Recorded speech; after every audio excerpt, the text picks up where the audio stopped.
Attention, la recette qui va vous être présentée n'a pas été validée par la communauté italienne. Non mais c'est bon, calmez-vous, c'est pas non plus des pâtes carbonara. Salut, bienvenue dans ce nouvel épisode de Chummy Cook. Aujourd'hui, la base de toute alimentation saine et équilibrée, la pizza.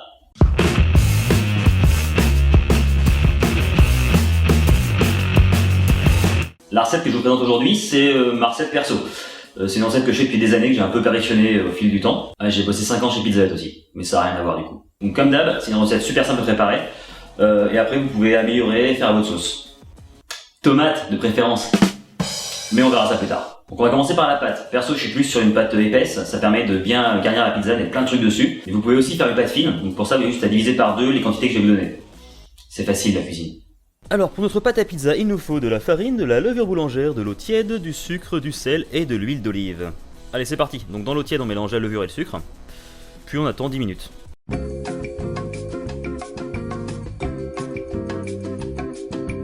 Ensuite on ajoute la farine, le sel et l'huile, et on mélange tout ça. Plus qu'à attendre 2-3 heures que la pâte repose à température ambiante. Voilà, en attendant que la pâte repose, parce qu'elle était fatiguée, on va faire la sauce tomate. Donc pour ma sauce tomate super basique, alors il nous faut des oignons, de l'ail, du sucre, des tomates et quelques herbes aromatiques. Dans une poêle, on fait revenir les oignons à l'huile d'olive, avec un peu de sucre pour bien les caraméliser, et parce que ça donne un bon petit goût à la sauce tomate. Ensuite, on met les tomates pelées en boîte, parce que là, c'est pas trop la saison des tomates, mais l'été, franchement, faites-les avec des tomates du jardin, c'est grave meilleur. On met ensuite l'ail, quelques herbes aromatiques, et on laisse réduire tranquillement.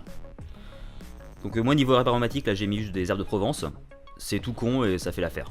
On préchauffe le four à 200 degrés. Une fois que la pâte a bien reposé, parce qu'elle était fatiguée, non ta gueule, vous l'étalez sur une plaque, dans un moule à tarte, sur un truc plat qui va au four quoi. Et surtout, vous n'hésitez pas à mettre pas mal de farine pour éviter que ça colle. On étale bien la sauce tomate sur la pâte et après on peut mettre à peu près ce qu'on veut dessus. Vous pouvez mettre de la viande, des légumes, des poissons, des fromages, un peu ce que vous voulez, hein, tant que c'est pas jambon ananas, parce que ça c'est pas bon quand même. Perso, mon petit kiff en ce moment, c'est fromage à raclette chorizo, avec quelques légumes, un peu de poivron, un peu de champignons, ça passe nickel. Mais en gros, vous pouvez être super imaginatif, mettre absolument ce que vous voulez sur la pizza, tant que c'est comestible. Après, ça dépend si vous voulez faire une pizza que vous mangez pas. Mais c'est super con en fait. Voilà, on met donc ce qu'on veut sur la pizza, surtout pas mal de fromage, parce que c'est bon le fromage. On saupoudre un peu d'origan et on enfourne la pizza à 200 degrés pendant 30-35 minutes. Bon, en gros, c'est jusqu'à ce que la pâte vous paraisse cuite quoi. Pour une pâte fine, vous pouvez augmenter la température du four. La pâte a besoin de moins de temps de cuisson pour être cuite au cœur. Et voilà le résultat. Normalement ça devrait pas être mal, c'est un peu chaud, forcément ça sort du four. Donc voilà, comme d'habitude je vous mets toute la liste des ingrédients juste là à côté. N'hésitez pas à mettre ce que vous voulez sur vos pizzas, comme je vous ai dit, hein, soyez créatifs.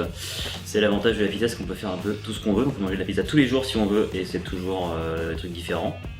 Voilà, à tous les repas on peut même manger de la pizza. Matin, midi et soir. Voilà. Merci à ceux qui ont envoyé des photos des gougères au fromage. C'était super joli. Il y en a qui étaient même plus jolies que les miennes et celles de ma grand-mère. Et voilà, on se retrouve pour une prochaine recette de Chubby Cook. En attendant, bon app.